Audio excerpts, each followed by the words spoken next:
All right, peace, peace, peace. First and foremost, man, hopefully the Most High in your house shall is blessing your day. By His mercies, we are consumed. We're alive in the Most High in your house shall's body, and two are naturally alive.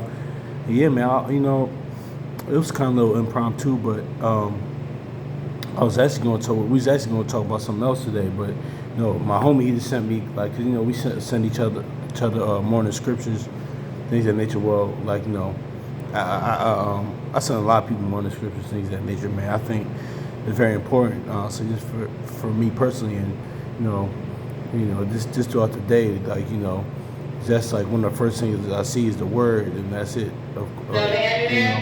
So yeah, man. But anyway, today he sent me the Proverbs 4:23. We talk about this, how is this to guard your heart, man? Like so like keep yourself from that temptation, man. Ask the Most High how shall I keep you from that temptation, or guarding your heart, man, because like how shall I say what proceeds out of the heart, man. And like Jeremiah in Genesis says about Jeremiah 17 and Genesis 8 says about the heart, man. Like but we just gonna get into it, man. So let's get Proverbs 4:23.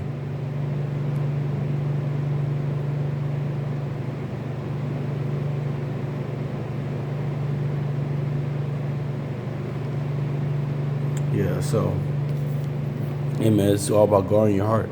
So Proverbs 4:23 says, "Keep your heart with all diligence, for out of it springs the issues of life." So see that in the other version it says, "Guard your heart," man. So wow, what do we have to guard our heart from, man? Because let's go Mark 7 real quick. Because these are the things that proceed out of it, man. So that's why I said pretty much, man, letting the Most High house, like the brother Akawar said, let the Most High house shall increase and we decrease, honestly. Like walking in the spirit, not in the flesh.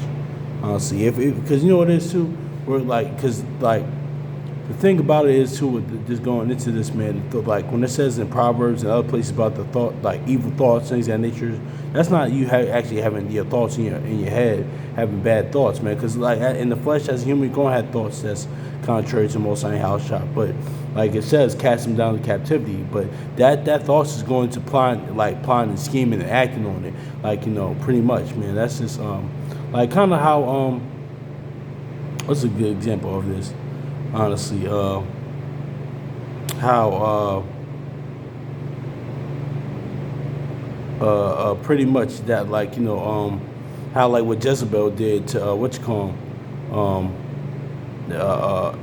I forgot his name, but what she did, like that was plotted and planned out to do that.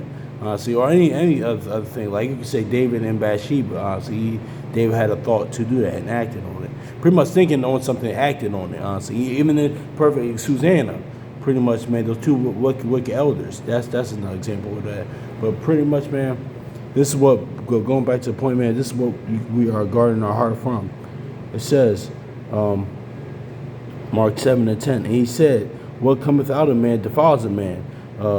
It says, "For within." It says, remember, it says, "For within." Remember what even Lauryn Hill said back in the day? How you can't win if you ain't right within, man. So let's get Mark 7:21. "For within, out of the heart, proceed evil thoughts, adulteries, fornications, murders, thefts, covetousness, wickedness, deceit, lewdness, an evil eye, blasphemy, pride. All these things are evil, coming from within that defile man." So yeah, that's what's within that defiles you, man. And it's like that's why it says guard your heart from these things, man. And these are like even if we had these thoughts, man, cast them down in captivity. But the thoughts of evil are thinking on them and acting on it too. So, but see, that's why we got to guard your heart, man. That's why in Matthew 6 he says, "Lead us not into temptation, but keep us, but deliver from evil," man. For pretty much even the evil within ourselves, man. Like killing off the old man, old woman, man. So that's just is what it is, man. That's why, the Most High house increases and we decrease. But yeah, man, let's get this Jeremiah 17, and since today's the 8th, we're gonna go Genesis 8.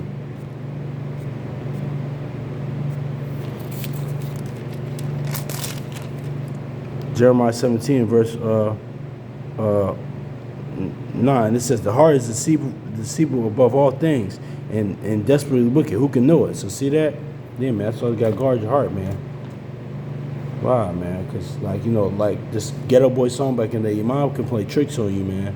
You know, your flesh and, like, you can lie to you. Your feelings can lie to you, man. That's why even in the world, naturally, they say don't be, think emotionally a lot of times too, man, because your feelings pretty much is the, I don't want to say the flesh all the time, but like pretty much emotional rationale thinking. That's pretty much the flesh, honestly. Not saying you have feelings and emotions. That's like, because you're human, honestly. But that's like pretty much in being in them all the time. That's pretty much equivalent to being in the flesh. So, let's get Genesis 8:21. We're gonna close out with this. Genesis 8:21. It says, and Yahushua is a sweet savor, of course. And the Lord smelled a soothing aroma. Then the Lord said in his heart, I will never again curse the ground, for man's, although imagination of man's heart is evil from his youth, nor will I ever destroy every living thing I have done. So see that? It says man's heart is evil since his youth, man, honestly. That's why you gotta be. That's why Romans 12 says, "Renew your mind, man. You gotta put off the ways of the world, man. Have the mind the most on your house, man. So, yeah, renew your thoughts, renew your heart, man. So, be born again. And how we be born again, man? Like we always talk about here, through the witness, the testimony, the gospel, man. New covenant, man. But the word being in you, honestly. That's when the word's within you, honestly. You don't even have to worry about all these things. I mean, of course, you're gonna fight the flesh, of course, fight the inward man or woman, but really, man, the Most High house will prevail, and you will decrease. So, hopefully, it's edifying, man. So, peace.